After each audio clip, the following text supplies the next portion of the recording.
तेज, सही, सटीक खबर। डिजिटल युग की हर खबर आप देख रहे हैं।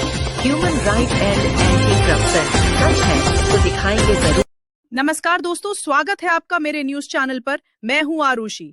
आज दिन की 10 सबसे बड़ी और महत्वपूर्ण खबरें को देखते हैं।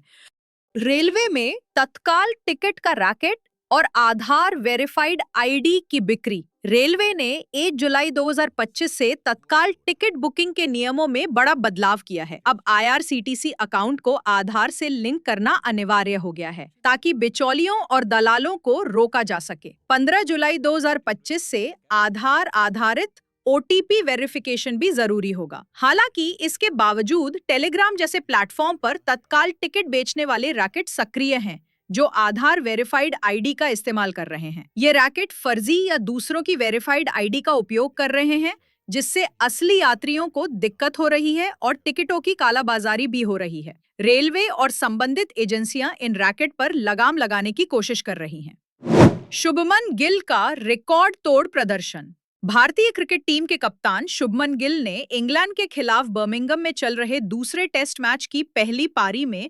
259 रन बनाकर 10 नए ऐतिहासिक रिकॉर्ड बनाए हैं। उन्होंने 387 गेंदों में 30 चौके और 3 छक्के लगाए। इस पारी के साथ गिल टेस्ट क्रिकेट में भारतीय कप्तान के रूप में सबसे बड़ी पारी खेलने वाले खिलाड़ी बन गए हैं। उन्होंने विराट कोहली के 2019 के 254 रन के रिकॉर्ड को तोड़ा। उन्होंने इंग्लैंड में एक पारी में सबसे बड़े स्कोर का सुनील गावस्कर का रिकॉर्ड भी तोड़ा है। इसके अलावा गिल सेना दक्षिण अफ्रीका, इंग्लैंड, न्यूजीलैंड, ऑस्ट्रेलिया देशों में सबसे बड़ी पारी खेलने वाले पहले भारतीय कप्तान बने हैं। वो टेस्ट और वनडे दोनों में दोहरा शतक लगाने वाले 5वें खिलाड़ी भी बन गए हैं और टेस्ट में दोहरा शतक लगाने वाले 6ठे भारतीय कप्तान हैं।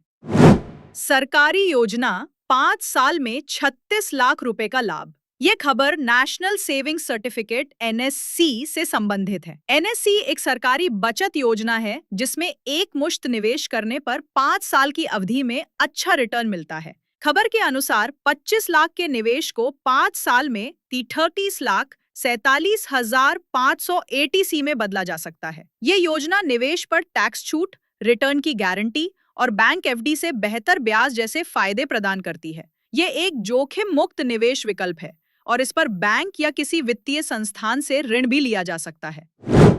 कांवड़ यात्रा को लेकर हाईटेक सुरक्षा व्यवस्था। आगामी कांवड़ यात्रा के लिए उत्तर प्रदेश और हरिद्वार प्रशासन ने व्यापक सुरक्षा इंतजाम किए हैं। लगभग 540 किलोमीटर लंबे कांवड़ मार्ग पर कुल 119 अवरोधक लगाए जाएंगे।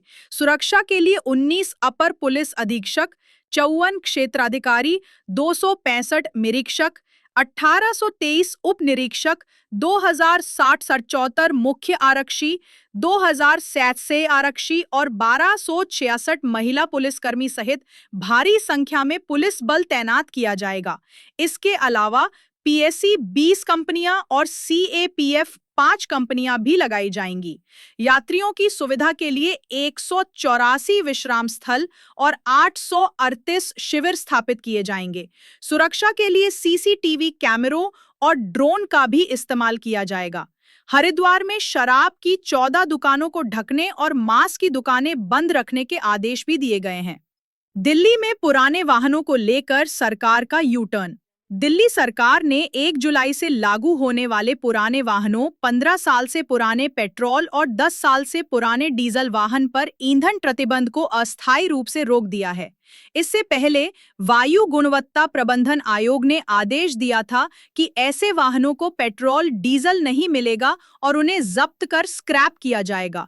इस प्रतिबंध के पहले दिन लगभग 80 वाहन जब्त किए गए और 98 लोगों को नोटिस जारी किए गए। हालांकि मध्यम वर्ग और छोटे व्यवसायियों के विरोध के बाद पर्यावरण मंत्री मनजिंदर सिंह सिरसा ने सीएक्यूएम को एक पत्र लिखकर निर्देश संख्या 89 को तब तक रोकने की मांग की है जब तक कि स्वचालित नंबर प्लेट रिकॉग्निशन एएनपीआर पूरे एनसीआर में लागू नहीं हो जाता। गर्भवती महिला की दर्दनाक मौत कासगंज। उत्तर प्रदेश के कासगंज जिले के नगलाढक गांव में एक 5 महीने की गर्भवती महिला की संदिग्ध परिस्थितियों में छत से गिरने से मौत हो गई। मायके पक्ष का आरोप है कि दाल में नमक ज्यादा होने पर पति और जेठानी ने मारपीट की और उसे छत से धक्का दे दिया। महिला को गंभीर चोटें आईं और इलाज के दौरान उसकी मौत हो गई। परिजनों ने यह भी आरोप लगाया है कि पति का जेठानी से प्रेम संबंध था और इसी कारण उन्होंने मिलकर इस घटना को अंजाम दिया। पुलिस ने इस मामले में ननद की तहरीर पर पति समेत 3 लोगों को नामजद किया है और मामले की जांच कर रही है। पोस्टमार्टम रिपोर्ट में सिर में चोट लगने से मौत की पुष्टि हुई है। दिल्ली उच्च न्यायालय का महत्वपूर्ण निर्देश। दिल्ली उच्च न्यायालय ने केंद्र सरकार को 3 महीने के भीतर एक तंत्र विकसित करने का निर्देश दिया है ताकि आरटीआई आवेदकों को ईमेल और पेन ड्राइव जैसे आधुनिक डिजिटल प्रारूपों के माध्यम से जानकारी प्रदान की जा सके। यह निर्देश इस बात को उजागर करता है कि मौजूदा आरटीआई नियम डिजिटल माध्यमों को पूरी तरह से मान्यता नहीं देते हैं, जिससे जानकारी प्राप्त करने में बाधाएं आती हैं। ये सूचना के अधिकार आरटीआई अधिनियम 2005 के तहत जानकारी प्राप्त करने की प्रक्रिया को और अधिक सुविधाजनक और कुशल बनाने की दिशा में एक महत्वपूर्ण कदम है। इसरो का ताकतवर सैटेलाइट जल्द होगा लॉन्च। भारतीय अंतरिक्ष अनुसंधान संगठन इसरो इस महीने जुलाई 2025 में पृथ्वी की निगरानी करने वाला एक नया और ताकतवर सैटेलाइट लॉन्च करेगा। 2025 इसरो के लिए एक ऐतिहासिक वर्ष है, जिसमें कुल 6 बड़े मिशन लॉन्च होने हैं। इनमें भारत और अमेरिका द्वारा संयुक्त रूप से विकसित Nisar NASA ISRO synthetic aperture radar उपग्रह भी शामिल है, जिसे मार्च या जून 2025 में लॉन्च किया जाना था। निसार पृथ्वी अवलोकन के क्षेत्र में महत्वपूर्ण बदलाव लाएगा, जो जलवायु परिवर्तन, वन कटाई, हिमखंडों के पिघलने, भूकंपीय गतिविधियों और अन्य भौगोलिक घटनाओं की निगरानी में महत्वपूर्ण भूमिका निभाएगा। हीट डोम से झुलस रहा यूरोप। यूरोप के कई हिस्सों में हीट डोम नामक मौसम की स्थिति के कारण भीषण गर्मी पड़ रही है, जहां पारा 47 डिग्री सेल्सियस तक पहुंच गया है। स्पेन में तापमान 46 डिग्री से अधिक हो गया है और फ्रांस में जंगल की आग भड़क रही है। हीट डोम एक ऐसी स्थिति है जिसमें हवा का उच्च दबाव वाला क्षेत्र किसी जगह पर रुक जाता है और आसपास के मौसम के कारण अपनी जगह से हिल नहीं पाता है, जिससे हवा ठंडी करने वाली हल्की हवाएं नहीं चलती और तापमान लगातार बढ़ता रहता है। वैज्ञानिक इसे जलवायु परिवर्तन से जोड़ रहे हैं, जिससे ऐसी गर्मी की लहरें अब अधिक तीव्र, बार-बार और व्यापक हो रही हैं। पीएम मोदी का त्रिनिदाद और टोबैगो दौरा। प्रधानमंत्री नरेंद्र मोदी 2 जुलाई से 9 जुलाई तक 5 देशों की यात्रा पर हैं, जिसमें त्रिनिदाद और टोबैगो भी शामिल है।